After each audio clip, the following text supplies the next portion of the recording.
प्रेम से बोलिए श्री सत्यनारायण भगवान की जय हो। पूरे श्रद्धा भाव से श्री सत्यनारायण भगवान की अमृतमयी कथा का श्रवण करें। बोलिए श्री सत्यनारायण भगवान की जय हो। श्री सत्यनारायण भगवान की प्रथम अध्याय की कथा। एक समय की बात है, नैमिषारण्य नाय तीर्थ में सौनकादिक 88,000 ऋषियों ने सूत जी से पूछा, हे प्रभु, इस कलयुग में वेद विद्या रहित मनुष्य को प्रभु भक्ति किस प्रकार मिल सकती है। हे मुनि श्रेष्ठ, कोई ऐसा तप बताइए जिससे थोड़े समय में ही पुण्य मिले और मनोवांछित फल भी मिल जाए। इस प्रकार की कथा सुनने की हम इच्छा रखते हैं। सर्वशास्त्रों के ज्ञाता सूत जी बोले, हे वैष्णवों, मैं पूज्य आप सभी ने प्राणियों के हित की बात पूछी है, इसीलिए मैं एक ऐसे श्रेष्ठ व्रत को आप लोगों को बतलाऊंगा जिसे नारद जी ने लक्ष्मी नारायण जी से पूछा था और लक्ष्मीपति ने मुनि श्रेष्ठ नारद जी को कहा था। अब आप ध्यान से सुनिए।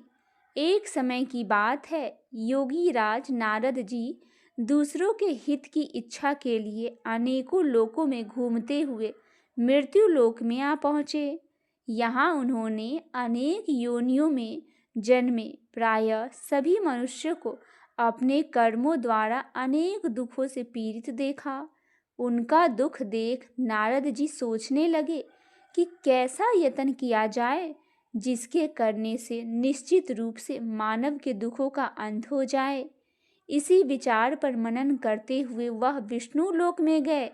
वहाँ वो देवों के इष्ट नारायण की स्तुति करने लगे, जिनके हाथ में शंख चक्र गदा और पद्म थे, गले में वरमाला पहने हुए थे।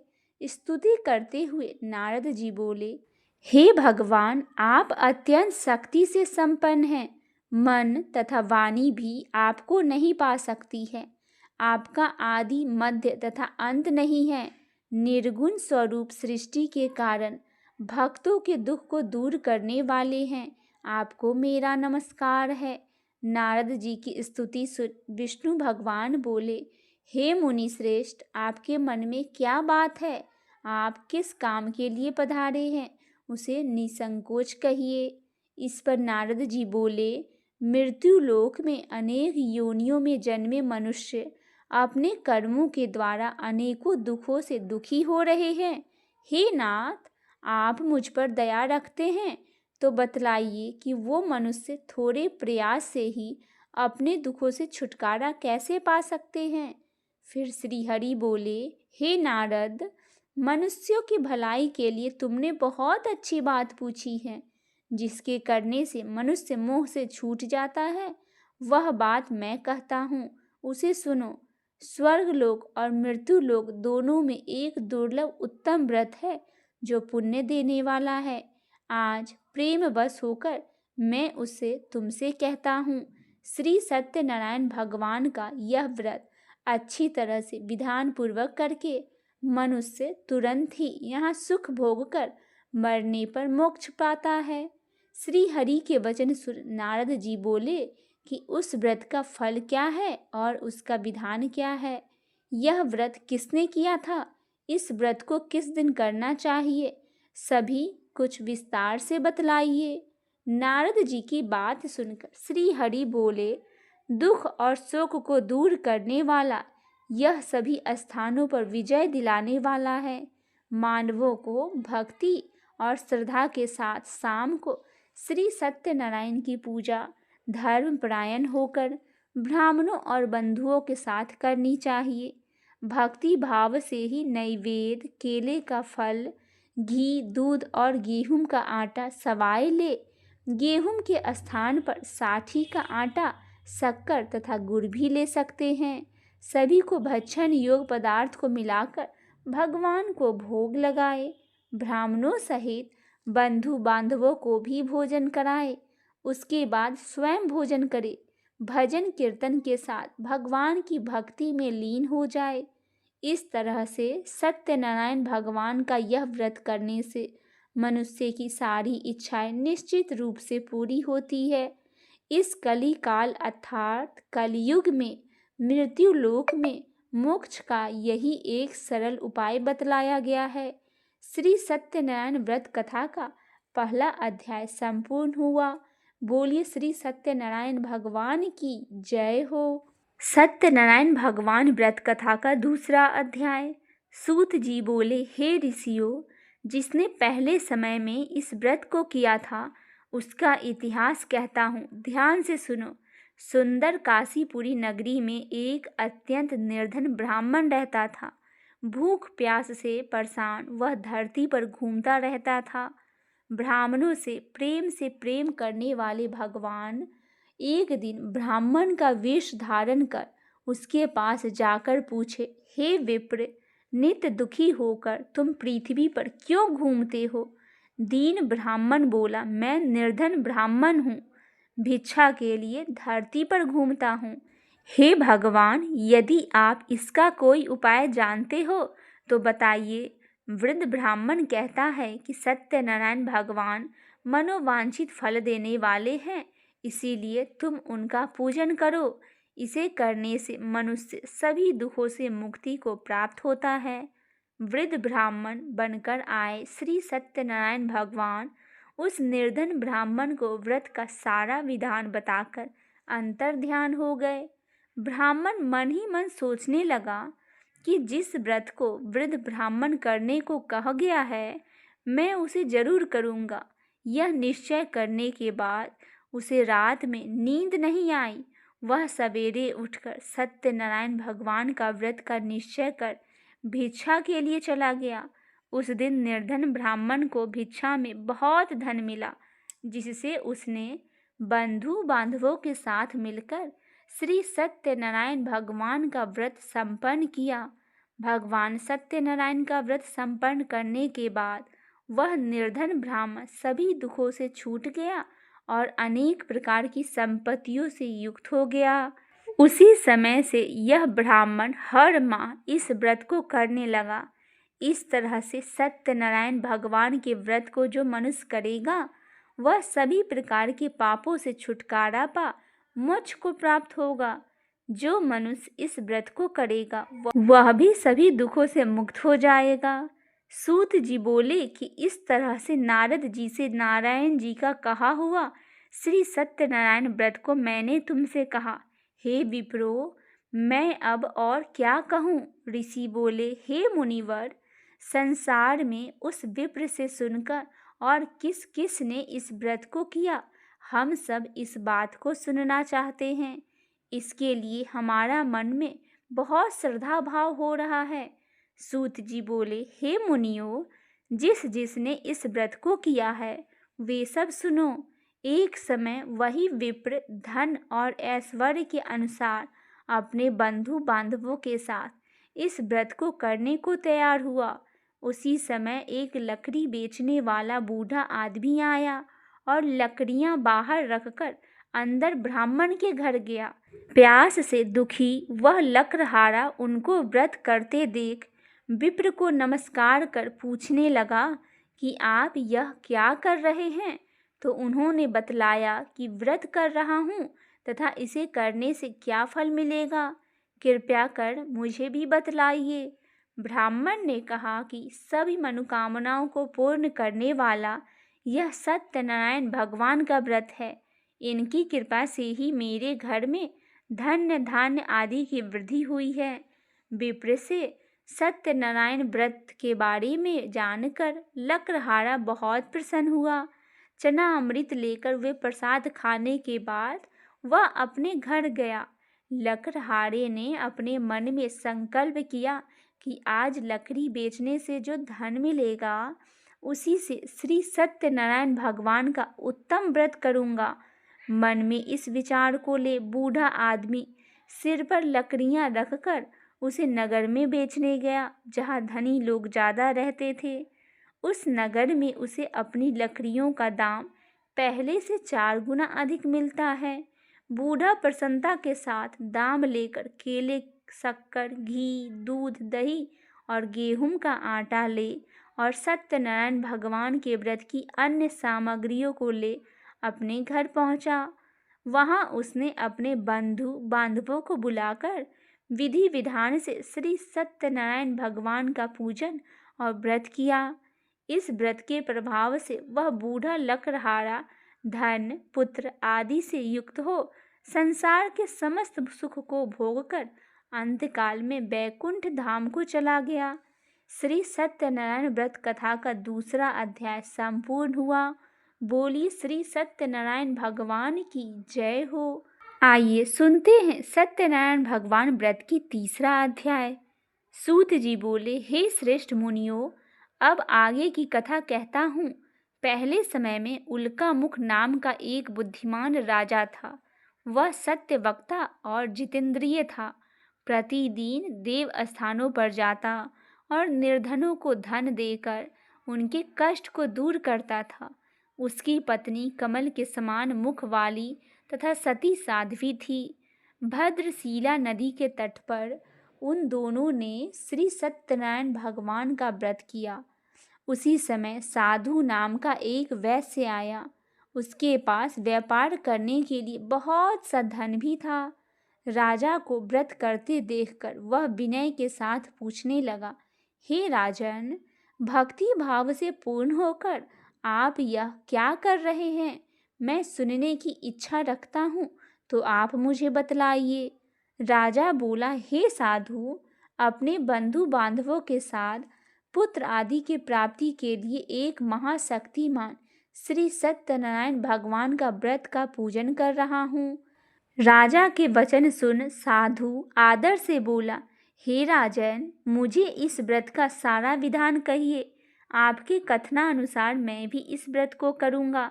मेरी भी संतान नहीं है और इस व्रत को करने से निश्चित रूप से मुझे संतान की प्राप्ति होगी। राजा से व्रत का सारा विधान सुन व्यापार से निवृत्त हो वह अपने घर गया। साधु वैश्य ने अपने पत्नी को संतान देने वाले इस व्रत का वर्णन कह सुनाया और कहा कि जब मेरी संतान होगी तब मैं इस व्रत को करूँगा। साधु ने इस तरह से वचन अपनी पत्नी लीलावती से कही। एक दिन लीलावती पति के साथ आनंदित हो संसारिक धर्म में परिवृत्त होकर सत्यनारायण भगवान की कृपा से गर्भवती हो गई।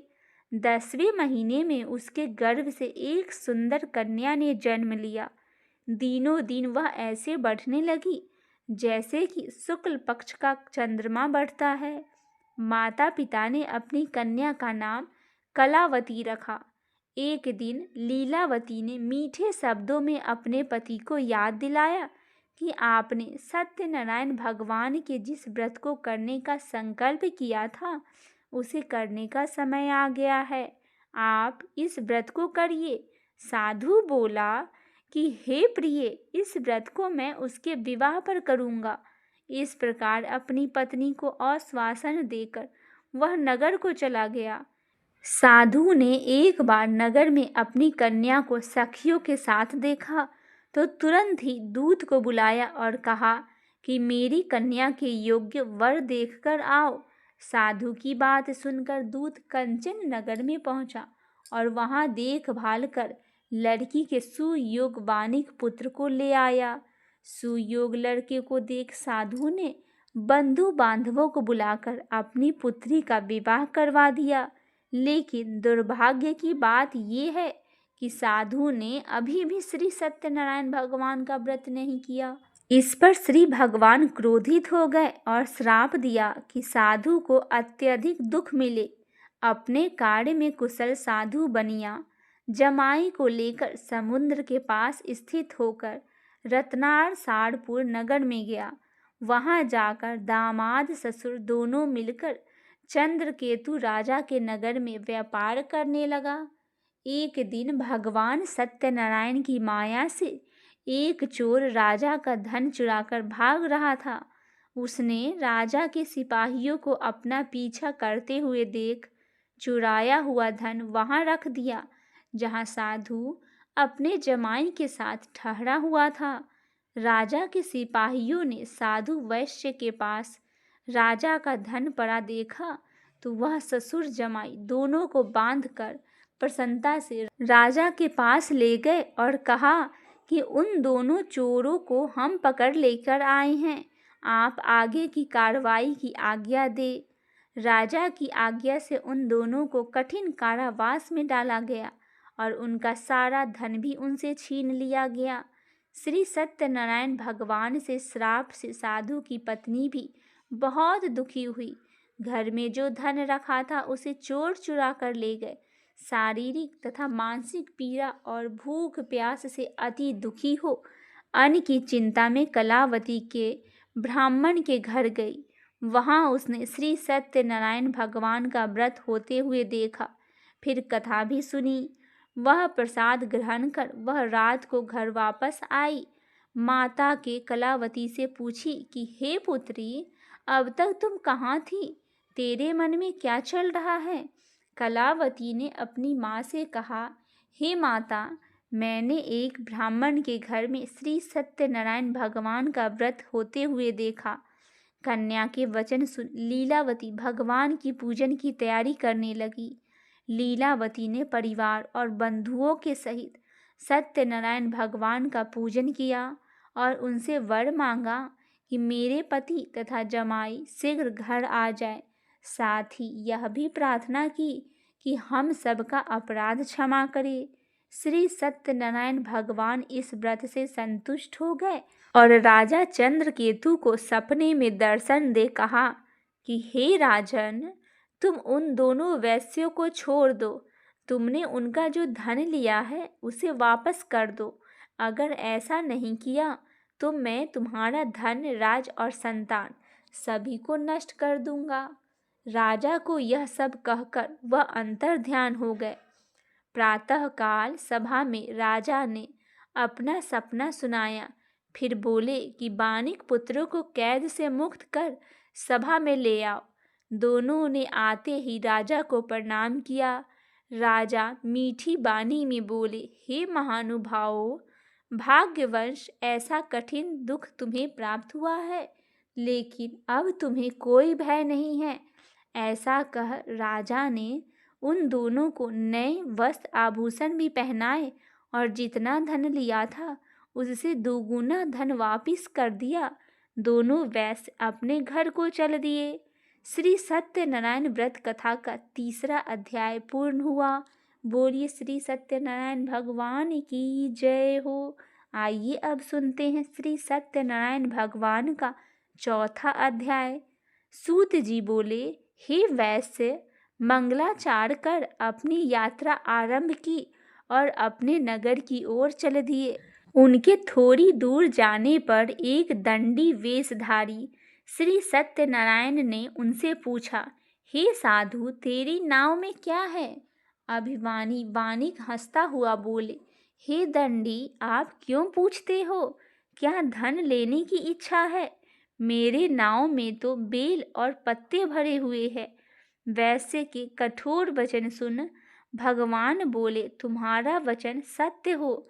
दंडी ऐसे वचन कहा और वहां से दूर चला गया। कुछ ही दूर जाकर समुद्र के किनारे बैठ गए। दंडी के जाने के बाद साधु वैश्य ने नित्य क्रिया के पश्चात नाव को ऊंची उठते देखकर अचंभा माना और नाव से बेल पत्ते आदि देख वह मूर्छित हो जमीन पर गिर पड़ा। मूर्छा खोलने पर वह अत्यंत शोक में डूब गया। तब उसका दामाद बोला, आप शोक न मनाएं, यह दंडी के शाप है, इसीलिए हमें उनके शरण में जाना चाहिए, तभी हमारी मनोकामना पूरी होगी। दामाद की बात सुनकर वह दंडी के पास पहुंचा और अत्यंत भक्ति भाव नमस्कार करके बोला, मैंने आपसे जो असत्य वचन कहे थे उनके लिए मुझे क्षमा कर दो। ऐसा कहकर महान शोकातुर होकर रोने लगा। तब दंडी भगवान बोले, हे बानिक पुत्र, मेरी आज्ञा से बार बार तुम्हें दुख प्राप्त हुआ है, तुम मेरी पूजा से विमुख हुआ है। साधु बोला, हे भगवान, आपकी माया से ब्रह्मा आदि देवता भी आपके रूप को नहीं जानते, तब मैं अज्ञानी कैसे जान सकता हूँ। आप प्रसन्न होइए, अब मैं सामर्थ्य के अनुसार आपकी पूजा करूँगा। मेरी रक्षा कीजिए और पहले के समान नौका में धन भर दीजिए। साधु वैश्य के भक्ति पूर्वक वचन सुनकर भगवान प्रसन्न हो गए और उसकी इच्छा के अनुसार वरदान देकर अंतर ध्यान हो गए। ससुर जमाई जब नाव पर आए तो नाव धन से भरी हुई थी। फिर वही अपने अन्य साथियों के साथ सत्यनारायण भगवान का पूजन कर अपने नगर को चल दिए। जब नगर के नज़दीक पहुँचते हैं तो दूत को घर पर खबर करने के लिए भेज दिया। दूत साधु की पत्नी को प्रणाम कर कहता है कि मालिक अपने दामाद सहित नगर के निकट आ गए हैं। दूत की बात सुन साधु की पत्नी लीलावती बड़े हर्ष के साथ सत्यनारायण भगवान का पूजन कर अपनी पुत्री कलावती से कहा कि मैं अपने पति के दर्शन को जाती हूँ, तो कार्य पूर्ण कर शीघ्र आ जाना। माता के ऐसे वचन सुन कलावती जल्दी से प्रसाद छोड़ अपने पति के पास चली गई। प्रसाद के अवज्ञा के कारण श्री सत्यनारायण भगवान रुष्ट हो गए और नाव सहित उसके पति को पानी में डुबा दिया। कलावती अपने पति को वहां न पाकर रोती हुई जमीन पर गिर गई। नौका को डूबा हुआ देख, कन्या को रोता हुआ देख साधु दुखी होकर बोला कि हे प्रभु, मुझसे तथा मेरे परिवार से जो भूल हुई है उसे क्षमा करो। साधु के दीन वचन सुनकर श्री सत्यनारायण भगवान प्रसन्न हो गए और आकाशवाणी हुई, हे साधु, तेरी कन्या मेरा प्रसाद छोड़कर आई है, इसीलिए उसका पति अदृश्य हो गया है। यदि वह घर जाकर प्रसाद खाकर लौटती है तो इसे इसका पति अवश्य मिलेगा। ऐसा आकाशवाणी सुन कलावती घर पहुंचकर प्रसाद खाती है और फिर आकर अपने पति के दर्शन करती है। उसके बाद साधु अपने बंधु बांधवों के सहित श्री सत्यनारायण भगवान का विधि विधान से पूजन करता है। इस लोक का सुख भोग वह अंत में स्वर्ग को जाता है। श्री सत्यनारायण व्रत कथा का चौथा अध्याय संपूर्ण हुआ। बोलिए श्री सत्यनारायण भगवान की जय हो। आइए भक्तजनों, अब हम सुनते हैं सत्यनारायण भगवान व्रत कथा का 5वां अध्याय। सूत जी बोले, हे ऋषियों, मैं और भी एक कथा सुनाता हूँ, उसे भी ध्यानपूर्वक सुनो। प्रजा पालन में लीन तुंगध्वज नाम का एक राजा था। उसे भी भगवान का प्रसाद त्याग कर बहुत ही दुख सहन किया था। एक बार वन में जाकर वन पशुओं को मारकर वह बड़ के पेड़ के नीचे आया। वहां उसने ग्वालों को भक्ति भाव से अपने बंधुओं के सहित सत्यनारायण भगवान का पूजन करते हुए देखा। अभिमान बस राजा ने उन्हें देखकर भी पूजा स्थान में नहीं गया और ना ही उसने भगवान को नमस्कार किया। ग्वालों ने राजा को प्रसाद दिया, लेकिन उसने वह प्रसाद नहीं खाया और प्रसाद को वहीं छोड़ वह अपने नगर को चला गया। जब वह नगर में पहुंचा तो वहां सब कुछ तहस नहस हुआ पाया, तो वह शीघ्र ही समझ गया कि यह सब भगवान ने किया है। वह दोबारा ग्वालों के पास पहुंचा और विधि पूर्वक पूजा करके प्रसाद खाया, तो श्री सत्यनारायण भगवान की कृपा से सब कुछ पहले के जैसा ही हो गया। दीर्घ काल तक सुख भोगने के बाद मरणोपरांत उसे स्वर्ग लोक की प्राप्ति हुई। जो मनुष्य परम दुर्लभ इस व्रत को करेगा तो भगवान सत्यनारायण की अनुकंपा से उसे धन्य धान की प्राप्ति होगी। निर्धन धनी हो जाता है और भय मुक्त हो जाता है। संतानहीन मनुष्य को संतान सुख मिलता है और सारे मनोरथ पूर्ण होने पर मानव अंत काल में बैकुंठ धाम को जाता है। सूत जी बोले, जिन्होंने पहले इस व्रत को किया है, अब उनके दूसरे जन्म की कथा कहता हूँ। वृद्ध सतानंद ब्राह्मण ने सुदामा का जन्म लेकर मोक्ष को प्राप्ति की। लक्रहारे ने अगले जन्म में निषाद बनकर मोक्ष प्राप्त किया। उल्कामुख नाम का राजा दशरथ होकर बैकुंठ हो गए।